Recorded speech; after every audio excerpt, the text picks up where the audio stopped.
Et bienvenue, en effet, dans En toute franchise, l'émission politique dominicale de LCI avec le Parisien. Soyez tous les bienvenus. Bonjour Laurent Wauquiez. Merci d'être notre invité ce matin. Vous êtes le président du groupe LR à l'Assemblée. Vous êtes très attendu. Vous avez mis votre parti en ébullition, en effervescence après votre déclaration, sur la non-censure a priori du Parti Socialiste. Est-ce que vous maintenez? Vous allez avoir le temps largement de vous expliquer, car vous n'avez pas été compris, notamment dans votre famille politique. Ensuite, nous parlons bien sûr de la confiance réclamée par François Bayrou demain à l'Assemblée. Comment voyez-vous la suite, Laurent Wauquiez? Si le Premier ministre tombe, quel rôle pour LR? Participer ou pas? Avec qui? Pourquoi faire? La dissolution est-elle évitable? Beaucoup de questions que vont vous poser Arlette Chabot, éditorialiste de LCI. Bonjour Arlette. Bonjour Olivier Beaumont, du service politique du Parisien. À la fin de l'émission, c'est Julien Arnaud qui viendra vous poser 5 questions du tac au tac. Mais d'abord, c'est la règle.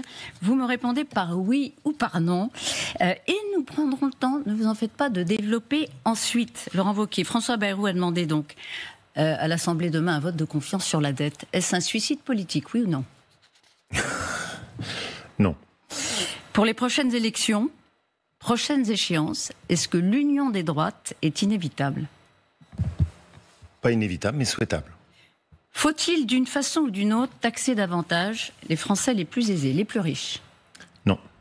Voilà, 3 questions, on va y revenir. Vous allez pouvoir donc vous expliquer. On revient à la situation politique critique en France. François Bayrou demande la confiance aux députés pour un diagnostic partagé sur la dette. Vous aviez réclamé, Laurent Wauquiez, dans les premières heures, un vote des adhérents. Mais il reste quelques heures. Est-ce qu'il va avoir lieu, ce vote? Je crains que non. Je pense que c'est dommage, parce que dans le fonctionnement d'un parti, c'est bien qu'il y ait ça. Nous avions fait campagne, Bruno et moi, là-dessus. Je pense que c'est important que les adhérents puissent avoir leur parole, qu'ils puissent s'exprimer. Enfin, on est au XXIe siècle, un parti politique, c'est important qu'il y ait cette expression. Voilà, ça n'a pas pu être possible. Je le regrette. J'espère que par la suite, on changera ça. Parce que si on veut un parti qui soit dynamique, qui soit attractif, quand les gens adhèrent, ils ont envie aussi de s'exprimer, de donner leur point de vue. Ça fait partie de ce qui est, pour moi, une politique moderne. Donc rendez-vous manqué, Arlette. Alors, demain, évidemment, ce sont vos députés, votre groupe, droite républicaine, qui vont voter. Vous savez comment ils vont voter? C'est 49 députés, certains vont s'abstenir, certains peuvent même voter contre. Vous avez une idée précise? Alors, ils auront une liberté de vote. Et je vais vous expliquer pourquoi. Depuis le début, dès que François Bayrou a annoncé ce vote de confiance, j'ai indiqué tout de suite qu'il n'y aurait pas de chèque en blanc des députés républicains. Et que pour nous, c'était important que soit écoutée la voix de la France qui travaille et corriger des choses qui ne nous semblaient pas bonnes. On n'a pas été dans une posture.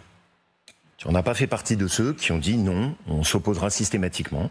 On a essayé d'être constructif et de mettre des idées sur la table. Qu'est-ce qui, à nos yeux, ne va pas dans ce qui est proposé par le Premier ministre? C'est pas l'effort de redressement budgétaire.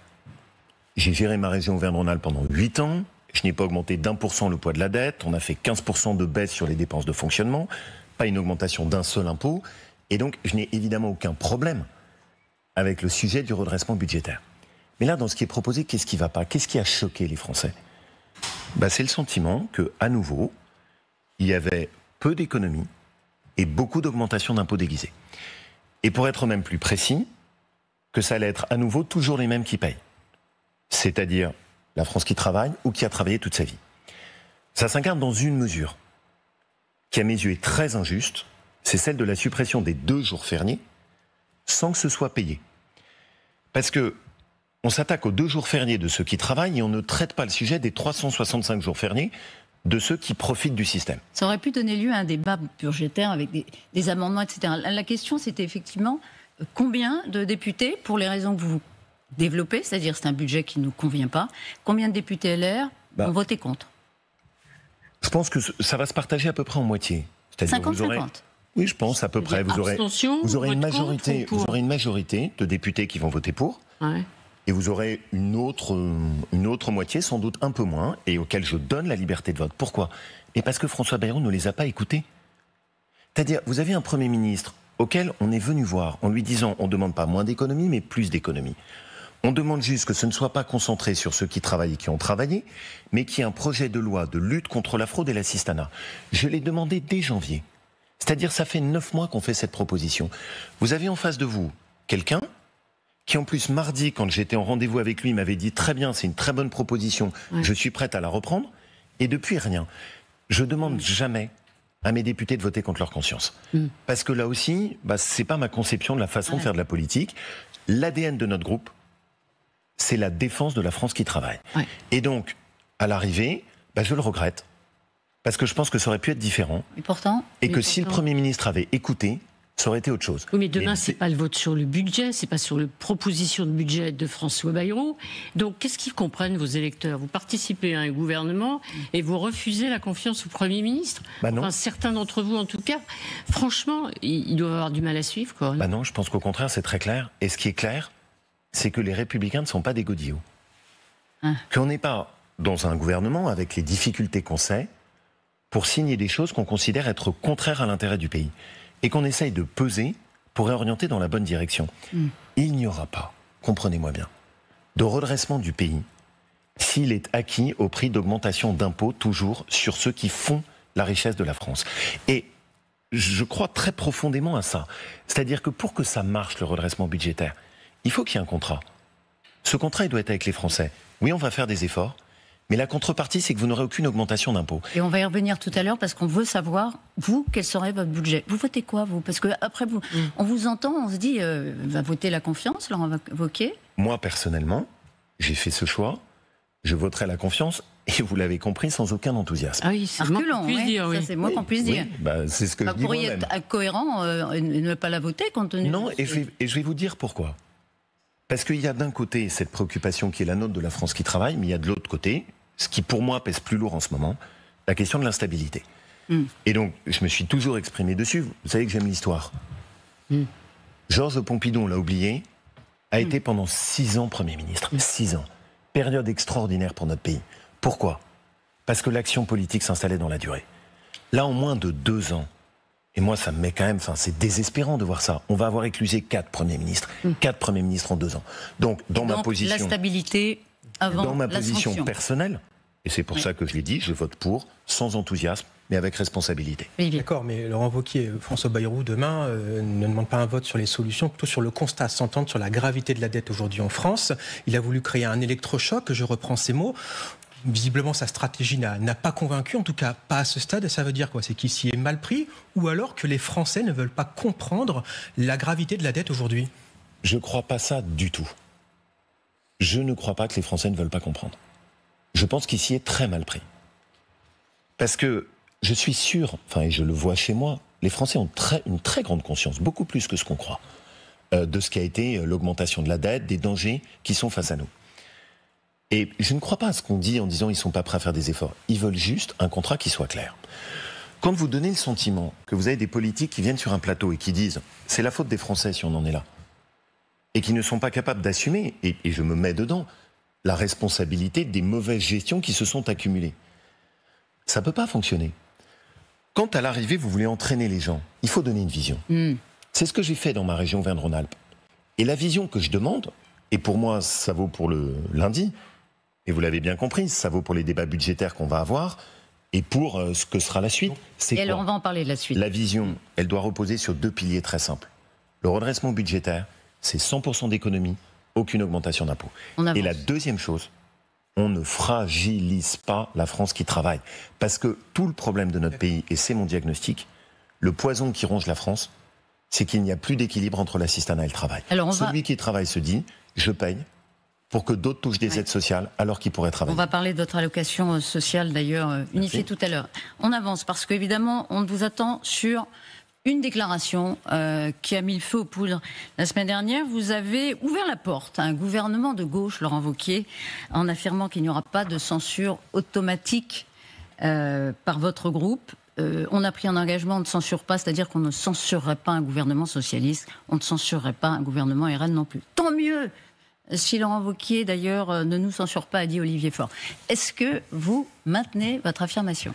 Alors, je la maintiens et je vais surtout, on va en discuter pour que je vous explique sur quoi elle repose. évidemment que je ferme la porte à un gouvernement de gauche. Je l'ai dit jeudi, si vous êtes précis sur les propos que j'ai tenus. En disant tout de suite de façon très claire qu'un gouvernement d'Olivier Faure avec le programme socialiste, nous ne voterions pas pour, nous ne le soutiendrions pas et nous ne participerons pas. En revanche, j'ai dit quelque chose qui est important pour moi sur ce qu'est la censure automatique et je vais essayer de vous expliquer ce qu'est notre position. Cette position n'est pas nouvelle. Nous l'avons exprimée tous ensemble avec Bruno Retailleau, Annie Genevard, à la sortie de l'Élysée il y a 1 an. Quelle est-elle ? Si c'est un gouvernement avec des ministres de la France insoumise, ou pour appliquer le programme du nouveau Front populaire, les députés de la droite républicaine censureront immédiatement, automatiquement. Pourquoi ? Parce que dans ce qui est aujourd'hui le paysage politique français, je considère que la France insoumise est le premier danger pour la République. Et que c'est une menace pour l'avenir de notre pays. Et donc dès le début, vous connaissez mes combats, j'ai voulu que le groupe des députés de la droite républicaine soit le premier barrage. La deuxième chose que j'ai dite, c'est que bien évidemment dans la configuration qu'on connaît aujourd'hui, d'Olivier Faure, avec les idées socialistes qu'il a exprimées au cours des derniers jours, c'est-à-dire quand même un budget avec des augmentations d'impôts, ne s'occupe pas du redressement budgétaire, plus d'immigration, évidemment qu'il est hors de question pour nous d'y participer, de le soutenir et de le cautionner. Dans tous les autres cas de figure, je considère que nous devons juger sur pièce. Ça veut dire, oui, et vous l'avez rappelé, c'est ce que j'ai dit jeudi, je le redis aujourd'hui, je ne change pas d'avis, moi, ça signifie qu'il n'y a pas de censure automatique. Pourquoi ? Parce qu'il faut juger sur leur cadre de travail.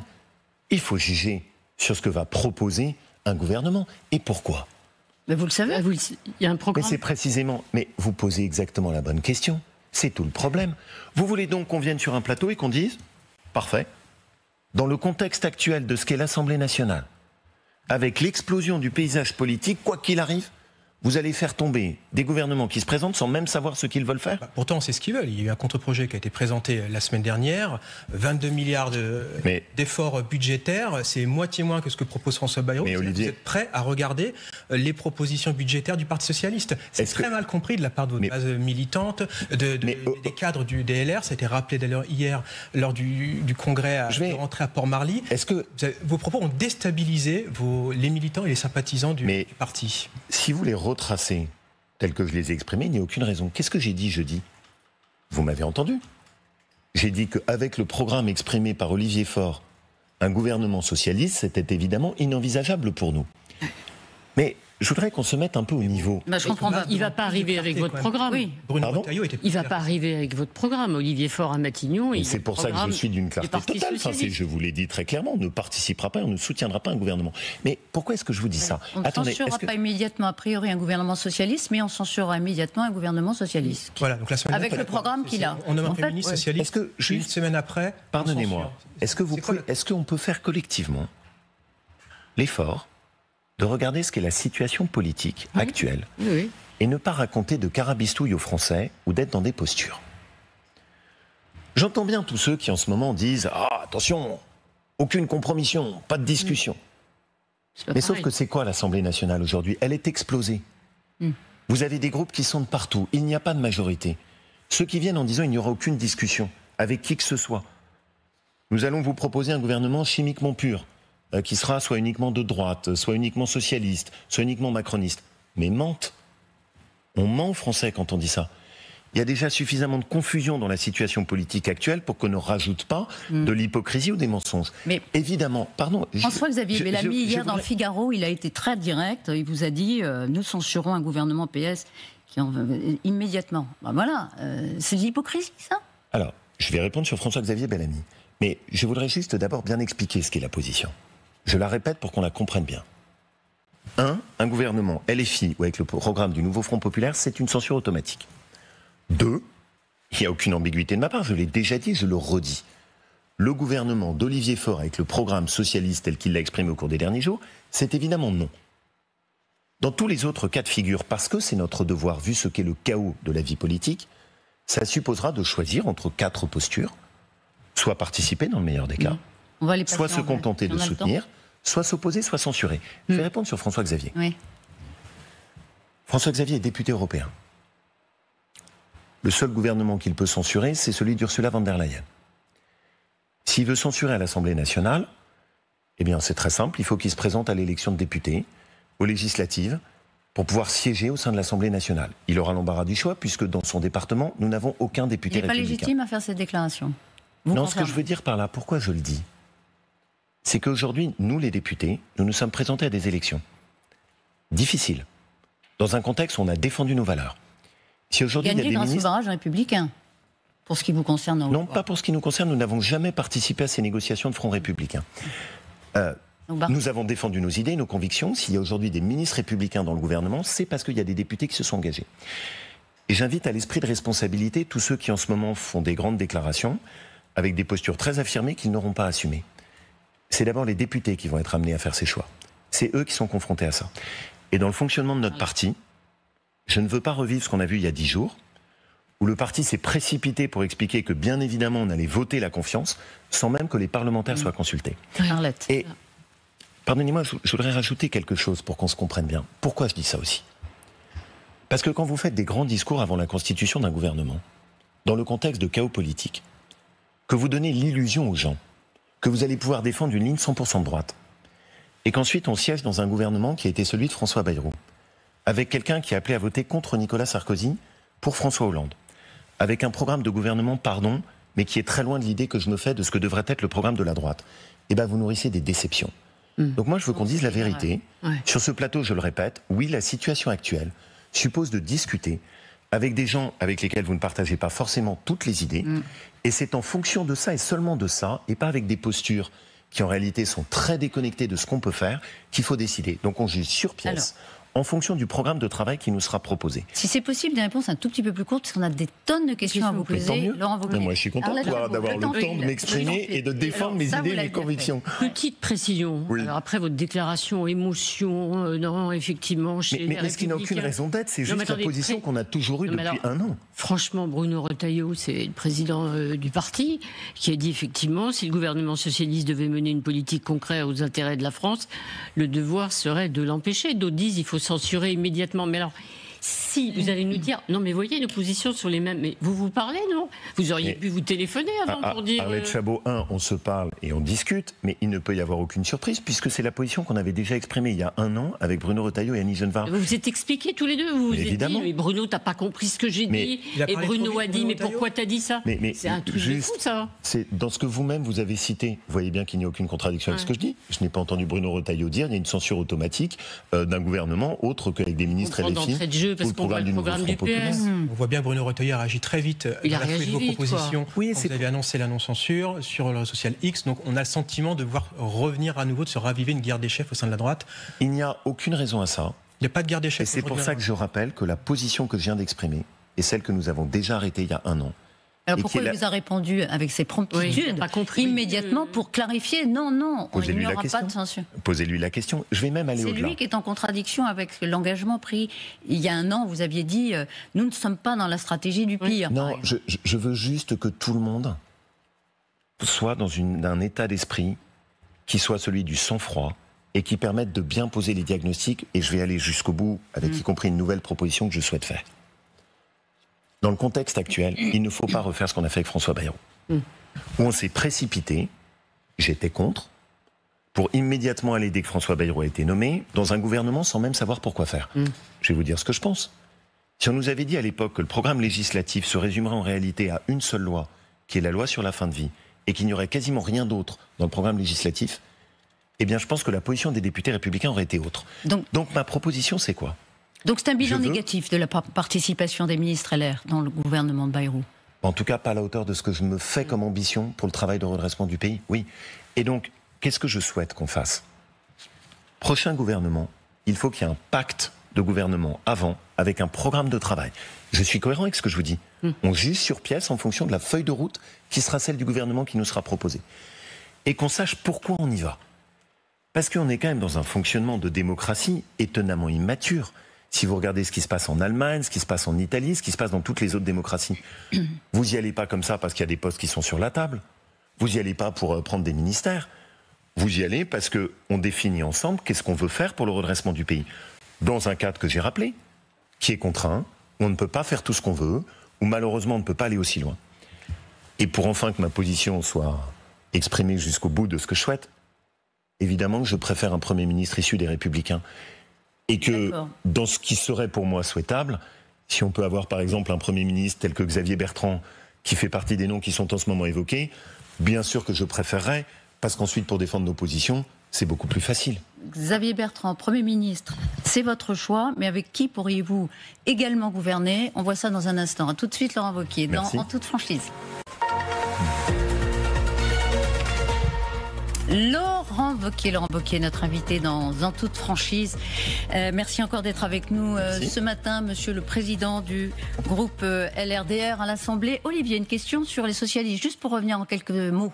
Oui, parce que Laurent Wauquiez, vous venez de dire que Xavier Bertrand ferait un bon Premier ministre, mais il y en a qui sont en campagne aujourd'hui pour Matignon, c'est le Parti Socialiste.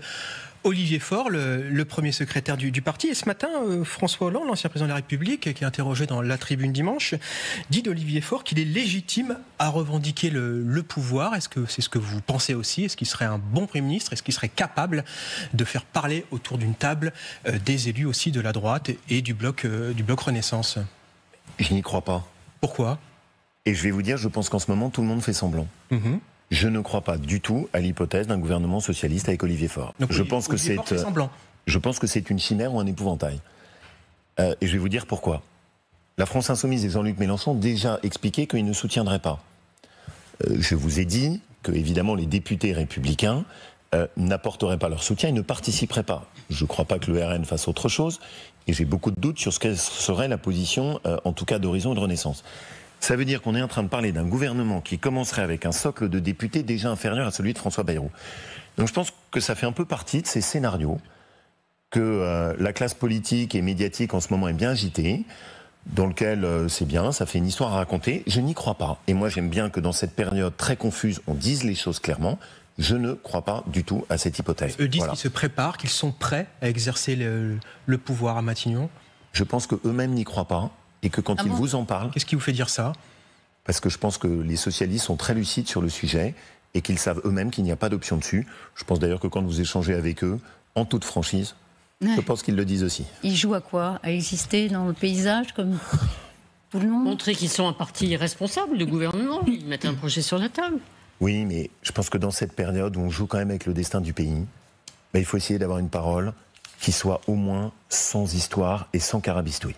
Voilà, c'est ce que j'essaye de faire en vous expliquant ce qu'est le cadre contraint, en vous disant que dans la constitution d'un gouvernement, pour moi, ce qui compte, c'est qu'on définisse le programme de travail en amont, en essayant aussi de reconnaître tout simplement devant ceux qui nous écoutent le fait qu'on a un contexte politique imparfait, dans lequel il ne faut pas chercher à jouer, à dire on va pouvoir faire du chimiquement, politiquement pur, parce que c'est faux.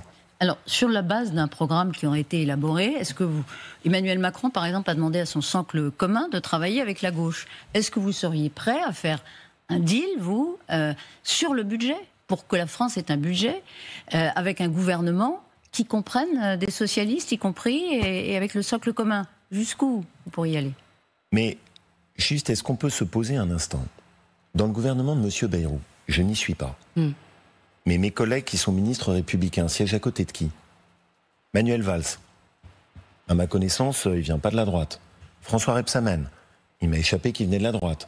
Monsieur Lombard, qui est à Bercy, qui vient et il a toujours revendiqué son attache socialiste. Et donc c'est là où je dis à un moment, les masques, il faut arrêter de faire des postures. Pour qu'un gouvernement tienne dans ce qu'est le contexte actuel, il faut à mes yeux, définir le programme de travail sur lequel vous avez le noyau dur des députés qui vont travailler ensemble. Et oui, accepter de discuter avec des gens avec lesquels vous ne partagez pas toutes les idées pour au moins définir ce qui permettrait à un gouvernement de durer jusqu'à l'élection présidentielle. Je redis ce que je vous ai dit. Pour moi, la base, c'est de changer ce qu'on a fait la dernière fois. On ne part pas des personnes, on part du programme de travail. Et nous, en fonction, on décidera, est-ce qu'on participe? Est-ce qu'on se contente de soutenir? Est-ce qu'on s'oppose? Ou est-ce qu'on censure? On a bien compris que vous posiez effectivement un certain nombre d'exigences sur la table. Ça sera mis lors de la discussion que vous pourriez avoir avec quelqu'un facile, avec Xavier Bertrand sans doute. Mais si c'est quelqu'un qui vient du bloc central, ce sera plus compliqué sans doute. D'abord, question préalable. Le budget présenté par François Bayrou, son projet, on le déchire, on le met à la poubelle, c'est fini.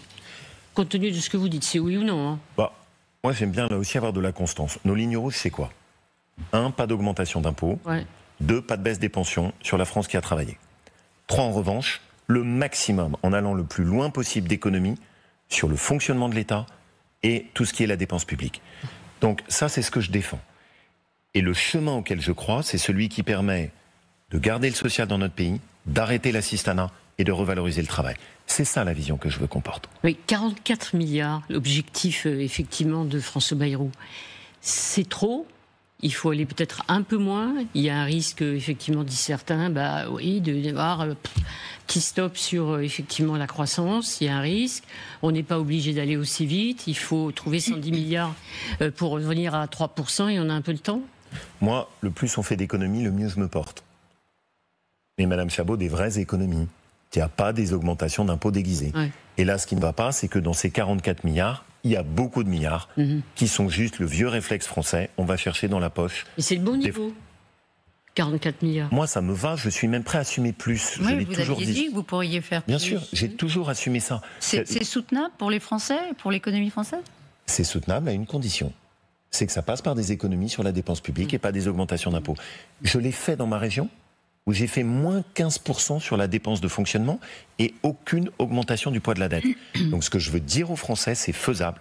Il y a beaucoup de gaspillage et beaucoup de dépenses publiques improductives. Je vais prendre un exemple très simple. Toutes ces agences, toutes ces autorités administratives qui aujourd'hui contribuent à 80 milliards d'euros à la dépense publique, la plupart du temps font des normes inutiles, mais là il faut y aller. C'est là-dessus où on peut faire des économies. Pas sur les aides-soignantes, les infirmières libérales, mais toute la bureaucratie administrative qui est en train de tuer la France. Et vous, là, il faut libérer. Vous dites aux socialistes, pas touche à la réforme des retraites, veulent mettre une... C'est que j'aimerais bien qu'on explique aux gens comment est-ce qu'on fait, alors qu'on a plus de personnes à la retraite, pour baisser l'âge de la retraite, pas baisser les pensions, pas toucher sur les cotisations ou les charges de ceux qui travaillent. Ça n'existe pas. Vous l'avez compris, j'aime bien que ce soit clair. Et donc, revenir dessus sur la réforme des retraites, il faut venir sur un plateau et expliquer, en fait, on va faire payer beaucoup plus ceux qui travaillent, ou on va baisser la pension des retraités. Moi, c'est pas le chemin que je veux pour mon pays. Alors, juste un mot, parce que vous avez dit tout à l'heure, tout le monde fait semblant, le Parti socialiste, mais avec vos lignes rouges, on les rappelle, l'allocation sociale unique, qui serait plafonnée à 70% du SMIC, 1,6 SMIC, on ne va pas entrer dans le détail, mais qui pourrait rapporter jusqu'à 7 ou 8 milliards, l'AME remplacée par l'AMI, pas d'augmentation d'impôts, etc. Mais avec qui vous gouvernez ? Vous dites, moi je veux bien discuter, puis après on forme un gouvernement sur la base de mon programme. Mais en fait, avec qui ? Alors, juste pardon, ça vous choque ? Je ne vois pas qui ça peut choquer. Non, ça ne me choque pas, puisqu'on cherche une voie de sortie pour un budget. Mais c'est pour ça que je vais l'exprimer. C'est-à-dire que, qu'est-ce que je propose sur cet équilibre entre le travail et l'assistanat ? C'est bien parce qu'au moins on est concret. Le salaire médian en France aujourd'hui, vous savez combien c'est ? 2200 €. En cumulant toutes les aides sociales, un couple avec 3 enfants va toucher 2300 € sans travailler. Est-ce que c'est juste ? Tout le monde peut se retrouver autour de ça. C'est pas des idées de droite, c'est pas des idées de gauche, c'est des idées de justice. Et je ne dis pas que je veux faire sauter toutes les aides sociales. Je dis juste que je souhaite qu'on mette en place une allocation sociale unique, fusionnant la vingtaine d'aides sociales qui existent aujourd'hui, et qui, dans tous les cas de figure, soit plafonné à 70% du SMIC pour qu'on ne gagne jamais plus d'argent en France en restant chez soi qu'en allant travailler. Et je suis prêt à ce qu'on discute à côté pour garder le social pour ceux qui en ont vraiment besoin, pour mieux accompagner le retour au travail. Je viens évidemment, moi, en mettant mes propositions sur la table, mais je suis prêt à discuter. Il faut, dans cette période, qu'on discute, sinon ce sera le chaos. Et donc, bien sûr que je viens sur ce plateau en défendant ce qui me tient à cœur. Mais après, il faut échanger dans la période et dialoguer. On avance, Olivier. On voit bien aujourd'hui qu'on est dans une situation de blocage politique. Bon courage, président de la République, pour trouver le mouton à 5 pattes pour Matignon. Vous avez des lignes rouges, vos adversaires politiques en ont aussi. Finalement, il y a une musique aussi que d'autres portent, notamment à la France Insoumise, au Rassemblement National, c'est la petite musique de la dissolution.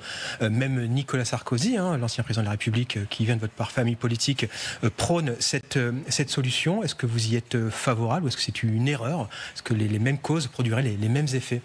J'ai beaucoup échangé avec Nicolas Sarkozy sur ce sujet. Et, vous savez, j'ai énormément d'affection pour lui. Je fais partie de ceux qui continuent à le défendre et à défendre ce qu'il a fait. Mais sur ce point, j'ai une divergence. Voilà. Il se trompe. Non, il défend ses positions. Après, je n'ai pas la même analyse. Pourquoi ? Tout simplement, je regarde les intentions de vote. Si on fait une dissolution, on retrouvera à peu près exactement la même Assemblée nationale. Ce serait l'intérêt de ma famille politique, parce qu'on aurait sans doute plus de députés. Mais je n'y suis pas favorable parce que je pense que ce sera une dissolution pour rien. Voilà, ma réponse est simple. Et alors pour ceux qui vont même encore plus loin, qui demandent une démission du président de la République, on voit bien aujourd'hui dans les différentes forces politiques, certains se préparent alors à des élections législatives anticipées et pourquoi pas une présidentielle anticipée. Là-dessus d'ailleurs, comment ça se passerait pour les Républicains ? Vous ne manquez pas de leaders, on parlait de guerre des chefs il y a quelques instants encore. Est-ce que vous seriez par exemple favorable à l'organisation d'une primaire au sein de votre formation politique ? D'abord, je suis totalement opposé, premier volet de votre question, à ce qu'on pousse à une démission du président de la République. Pas parce que c'est Emmanuel Macron, pas parce qu'il est impopulaire, mais à partir du moment où dans nos institutions, on va écrire le fait qu'on peut pousser un président à la démission, on aura achevé de perdre la Ve République. Donc je suis totalement contre. La Ve République, c'est le général de Gaulle qui nous a sortis de l'instabilité de la 4e République. Allez là-dedans, nous en paierons les conséquences pendant ensuite des années. Parce que dès qu'un président sera impopulaire, tout le monde se dira il suffit de le faire tomber. Maintenant, à l'intérieur de ma famille politique, vous l'avez dit, je vois beaucoup de discussions en ce moment sur comment désigner le candidat des Républicains. À l'intérieur du parti, avec des gens qui votent de l'extérieur, à main levée, avec des chapeaux à plumes, sans chapeau à plumes. Je crois que c'est pas le sujet. Moi, le sujet qui m'obsède, c'est comment est-ce qu'on fait pour avoir un seul candidat de la droite. Je l'ai dit au début quand vous m'avez interrogé sur le rassemblement de la droite. Donc pas du socle commun déjà. J'ai dit de la droite. Donc voilà. De la droite. Et donc, la question pour moi, c'est pas d'avoir un candidat des Républicains, c'est d'avoir un seul candidat de la droite. Parce qu'aujourd'hui, l'électorat de la droite, vous en trouvez une partie chez les macronistes de droite, vous en trouvez une partie chez les Républicains, vous en trouvez une partie chez Reconquête. Et donc, ce que je souhaite, c'est qu'il y ait un seul candidat de tous ceux qui partagent la vision de la droite dans un pays qui penche à droite. Parce que sinon, ce qui se passera, c'est qu'au second tour, on aura la France insoumise. Ceux dont vous avez parlé, qui sont pour le chaos, qui sont pour la révolution, qui se réjouissent du fait que cette instabilité s'installe. Et donc, pour moi, le vrai sujet, c'est mettre en place un système de désignation pour un seul candidat de la droite, pas uniquement des Républicains, mais de la droite. Donc une primaire ouverte à Horizon, à Agir, à une partie de Renaissance aussi ? Et à Reconquête aussi. Reconquête d'Éric Zemmour aussi. D'accord. Parce que je l'ai dit, pour moi, le rassemblement de la droite, il va de Gérald Darmanin à Sarah Knafo. Mais il faut être clair, pas un programme politique qui consiste à faire un espèce d'entre-deux saumâtre dans lesquels on met un bout de centre-gauche et un bout de centre-droite. Parce que ça, je n'y crois pas. Moi, je crois à la reconstruction d'une offre politique qui soit le rassemblement de la droite. Alors, il reste quelques minutes. Vous avez changé d'avis donc sur la primaire, hein ? C'était un poison. Non, poison. Je ne vous ai pas dit une primaire. Ah bon ? Je ne vous ai pas dit une primaire. Je souhaite qu'on trouve un système qui nous permette d'avoir un seul candidat de la droite. Alors, pour l'instant, on dit soit les sondages, soit la primaire. Donc vous avez trouvé une troisième voie ? Non, mais ce que je veux, j'ouvre le débat, et puis c'est bien qu'on ait un échange dessus. J'ai toujours dit que j'étais pas favorable à une primaire fermée à l'intérieur des Républicains. Après, ce que je vous dis aujourd'hui, c'est que je pense que le débat uniquement républicain n'est pas au bon niveau, et que la question qu'on doit se poser, c'est sur l'ensemble de la droite. Une primaire ouverte à toute la droite. Ça peut être une des options qui sont sur la table. Et qui s'arrête au Rassemblement national. Oui, parce que vous dites le Rassemblement de la droite, c'est de Gérald Darmanin à Sarah Knafo. Donc effectivement, le RN est à part. On évoquait le problème de la dissolution, ou l'hypothèse de la dissolution plutôt. Si il y a quand même une dissolution, que le Rassemblement national revient avec peut-être plus de députés. Ah oui, ça vous fait sourire, mais c'est quand même une hypothèse. Plus de députés. Que le Front républicain fonctionne beaucoup moins bien qu'il y a un peu plus d'un an. Est-ce que vous vous dites, il y a une majorité relative, attention, du RN, il faut les aider, vous pouvez travailler avec le Rassemblement national au nom de la stabilité politique. Mais vous voyez bien déjà la difficulté dans laquelle on est. Si. Je m'emploie déjà à... C'est quand même on regarde des enquêtes d'opinion. Non, mais on voit bien que le tabou RN arrivera à nouveau. Non, mais pardon, je vais répondre très simplement. Là, on est dans de la politique fiction. Donc j'essaye déjà de résoudre, et c'est suffisamment compliqué, la politique réelle dans laquelle on est et qui est avec beaucoup de confusion, et d'y mettre un peu de clarté. Donc, de grâce, me demandez pas en plus de répondre à des questions de politique fiction. Je vous ai dit que j'étais contre la dissolution. C'est pas de la politique fiction, c'est-à-dire que quand vous dites de Gérald Darmanin à Sarah Knafo, ça veut dire que demain, vous ne pouvez pas effectivement travailler avec le RN. Moi, je comprends. Il y a toujours un cordon sanitaire autour du RN. Il fait partie de l'arc républicain dit Nicolas Sarkozy. Vous aussi ? Je n'ai jamais utilisé l'expression de cordon sanitaire à l'égard du RN. J'ai toujours détesté cette formule. J'ai toujours dit, et je n'ai aucun problème avec ça, je le redis sur votre plateau, pour moi évidemment que le RN est dans un arc républicain, il se présente à des élections, c'est un parti légal, ils sont à l'Assemblée nationale. S'il était amené à gouverner, est-ce que vous pourriez participer? Mais je ne vais pas répondre à des questions de politique fiction que eux-mêmes excluent, pardon, mais quand vous interrogez Marine Le Pen et Jordan Bardella, eux-mêmes disent nous ne sommes pas de droite. Donc ce que je regarde, eux-mêmes, c'est ce qui est pour moi déjà le premier rassemblement de la droite que je souhaite faire, et ça ne va pas être une tâche facile, c'est celui qui aille de Gérald Darmanin à Sarah Knafo. Déjà commencer par ça. S'ils veulent une majorité, ils auront besoin de vous tendre la main et de chercher des soutiens du côté de votre groupe droit. Jordan Bardella lui-même a dit qu'il ne prendrait jamais un poste de Premier ministre s'il n'avait pas tout seul la majorité absolue. Oui. Bon. C'est pour ça que ce scénario sur lequel vous m'interrogez relève de la politique fiction.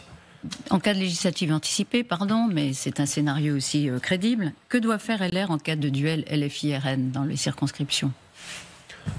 Moi, je vous ai toujours dit ce que je pensais. Je ne mets jamais mes voix avec la France Insoumise. Voilà, je ne peux pas être plus clair. Et donc, ça veut dire que restent les options. D'abord, je n'aime pas les consignes de vote. Mais moi, je ne vote jamais pour la France Insoumise. Je pense que c'est le premier danger pour la République. Un dernier mot avant la série de questions de Julien Arnaud qui va nous rejoindre. On parlait de Bruno Retailleau tout à l'heure. Vous avez dit c'est un bilan plutôt négatif de la participation en termes de résultats. J'ai dit du gouvernement de François Bayrou. François Bayrou. Et donc, la participation de LR n'a pas permis d'améliorer le bilan. Bruno Retailleau, est-ce qu'il a été un bon ministre de l'Intérieur s'il devait tomber demain avec François Bayrou? Mais évidemment. C'est quoi son bilan? Il a été un excellent ministre de l'Intérieur. Et c'est quoi son bilan? Je pense qu'il a posé des jalons notamment sur la question de la drogue. Il a secoué aussi les discours sur cette espèce de laxisme qui s'était installé. Ne comptez pas sur moi ici pour critiquer le bilan de Bruno Retailleau. La seule chose que je dis, c'est qu'on est allé dans un gouvernement sans programme de travail. Je ne veux pas que ça se renouvelle. Voilà. Et donc il faut qu'on ait un programme de travail sur tous les sujets. L'éducation, sujet essentiel pour notre pays, si on veut le redresser. Les questions budgétaires et économiques et les questions sécuritaires et régaliennes. Ça évitera les déceptions. Moins de grands discours de rodomontade avant, un travail plus sérieux. On juge un gouvernement sans prendre des postures, mais sur la base de ce qui sera proposé de travailler ensemble, et en fonction on décide. La ligne de la droite républicaine. Vous connaissez Julien Arnaud, il a ses questions. Ok, oui. Bonjour Laurent Wauquiez. Bonjour monsieur Arnaud. La guerre en Ukraine, est-ce que vous soutenez le plan des Européens, le plan d'Emmanuel Macron, l'envoi de troupes sous garantie américaine, si cessez-le-feu il y a? Oui, et je l'ai toujours dit, je veux que la France s'engage en Ukraine pour faire la paix, pas pour faire la guerre, mais pour faire la paix. Et on est sur des sujets qui sont sérieux. On voit bien qu'on a basculé dans une époque géopolitique de prédateurs. Je ne fais pas partie de ceux qui vont critiquer les positions du président de la République. Pas parce que c'est le président de la République, mais parce que c'est la position de la France. Et dans cette période, je pense qu'on a besoin d'une France qui soit forte. Et si on veut être une France forte, une Europe forte, il faut qu'on assume de peser. Le gouvernement réfléchirait à remettre en cause l'exonération fiscale des pourboires. Faut-il taxer les pourboires? Non. Mais non. Enfin, c'est tellement absurde. Vous avez des gens qui travaillent. Ils travaillent au moment où les autres se reposent. Ils sont dans les restaurants, ils sont dans les cafés. Et vous allez en plus leur dire, tiens, on a une bonne idée, on va aller vous prendre le petit plus que vous aviez et qui vous motivait. Je m'opposerai radicalement à ça. C'est toute ma cohérence. C'est la France qui travaille. Attaquons-nous d'abord à l'assistanat. Attaquons-nous à la fraude. Attaquons-nous à ce poison qui écœure tous ceux qui travaillent. Moi, je veux au contraire qu'on encourage ceux qui travaillent. Et je ne suis pas un fan particulier de Trump. Mais je pense que dans le débat présidentiel, quand il a dit on défiscalise la totalité des pourboires, au moins c'est une incitation à ceux qui travaillent. C'est un signe de déconnexion, ce genre de proposition? Total. C'est un signe de déconnexion totale. Et c'est surtout un signe de mauvaise compréhension du problème du pays. Ce qui tue notre pays, qui était un pays qui reposait sur le travail, sur l'enthousiasme, sur l'énergie, c'est d'avoir petit à petit fait dériver notre système social vers l'assistanat. C'est ça qui est en train de tuer la France. Et le chemin de reconstruction, il est là. Julien. C'est pour ça qu'il faut être aussi positif. Si on fait ça, ça repartira. Julien, 3 questions. Hop, une pièce, 1 euro. Tiens, c'est un cadeau pour un Auvergnat? Non, Éric Ciotti qui propose une adhésion à 1 euro et offre l'asile politique aux adhérents. Même pas peur? Non, même pas peur. Mais je prends la pièce de 1 euro en bon Auvergnat, vous allez contribuer au redressement budgétaire. Okay.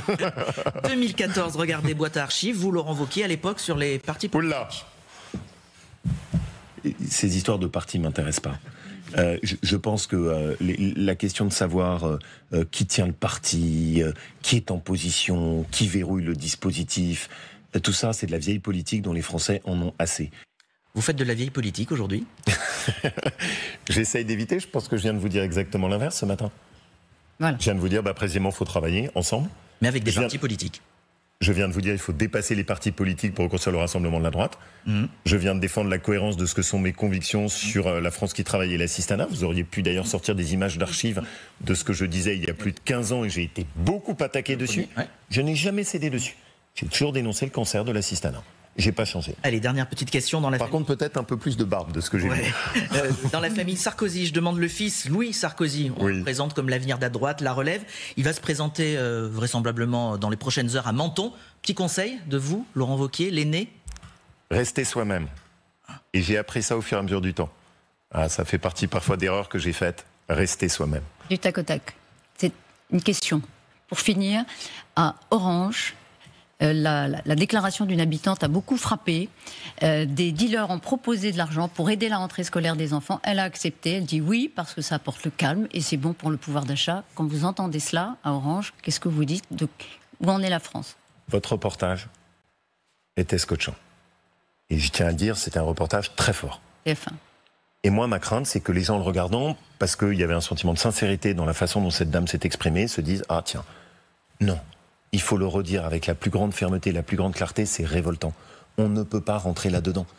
On ne peut pas rentrer dans un système où vous avez quelqu'un qui vous dit pour acheter le cartable de mes enfants, je vais prendre l'argent du trafic de drogue, qui met le deal dans mon quartier, qui peut tuer, qui peut aboutir à des crimes. Jamais, jamais, jamais. Si vous rentrez là-dedans, c'est un engrenage dont la France ne sortira pas. Donc il faut le dire sur votre plateau, des propos comme ça sont révoltants, inacceptables. Je viens d'un département qui est pauvre, la Haute-Loire, dans laquelle il y a des gens très modestes, parfois des retraités qui ont des tout petits salaires, des tout petites retraites, des gens qui travaillent pour rien. Pour eux, jamais ils ne concevraient de faire ça. Parce que ce serait l'inverse de toutes leurs convictions.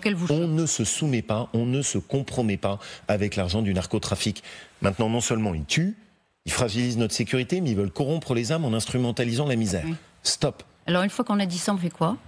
Précisément ce dont je vous parle. Reconstruire la méritocratie républicaine autour du travail. Vous savez, j'ai eu sans doute un des échanges qui m'a le plus touché au cours des derniers mois avec une dame qui habitait à Villeurbanne, dans la périphérie de Lyon, quartier difficile, qui travaillait dans une maison de retraite et qui était venue avec les bulletins scolaires de son fils. Un fils fabuleux, qui visiblement avait des résultats exceptionnels avec une mère pourtant très modeste. Elle me disait, le problème que j'ai, c'est d'arriver à le garder motivé. Parce que le sentiment qu'on a dans notre quartier, c'est que pour réussir, il faut faire le guetteur pour les trafiquants de drogue. Eh bien, ce que moi je veux qu'on retrouve, c'est un pays dans lequel on dise à nos enfants, quand ils travaillent à l'école, vous êtes une fierté, la République va vous payer des bourses au mérite, et l'ascenseur social se fera par le travail et l'effort. C'était ça la France. On a supprimé toutes les bourses au mérite. C'est ça ce que je veux retrouver. En face de ce modèle catastrophique de soumission au narcotrafic, il faut mettre l'autre. Une dame qui réussit et qui peut élever ses enfants correctement par son travail. Une école qui dit à ses enfants, la fierté, c'est la réussite par l'envie, l'effort. Merci Laurent Wauquiez d'avoir été l'invité dans Toute Franchise aujourd'hui sur LCI avec Le Parisien.